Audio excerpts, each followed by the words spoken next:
আসসালামু আলাইকুম। আমি সারা বাংলাদেশের প্রত্যেক মানুষের কাছে একটা ভিক্ষা চাইলাম। প্লিজ আমার ভিডিওটা কেউ না দেখে ঠান পারবা না।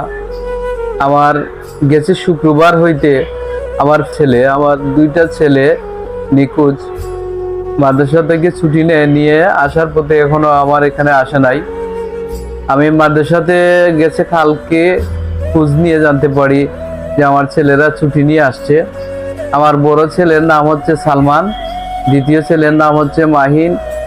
দয়া করে আল্লাহর রাস্তায় আপনাদের কাছে ভিক্ষা চাই, আর আমার ভিডিওটা কেউ ঠেলামারি দিবা না। প্লিজ একটা শেয়ার করবা। আপনার একটা শেয়ারে আমি আবার দুইটা বাচ্চা ফিরে পাইতে পারি। আমি আমি আপনার কাছে একটা জিনিস অনুরোধ করি, আর আমার মোবাইল নাম্বার স্ক্রিনে থাকবো। যদি কোনো সুহৃদয় ব্যক্তি আমার বাচ্চাগুলারে দেখে থাকেন বা ছবিগুলো দেখেন বা কোথাও আপনাদের চোখে পড়ে, প্লিজ আমার নাম্বারে আপনারা যোগাযোগ করবা। আসসালামু আলাইকুম ওয়া রাহমাতুল্লাহি ওয়া বারাকাতুহু।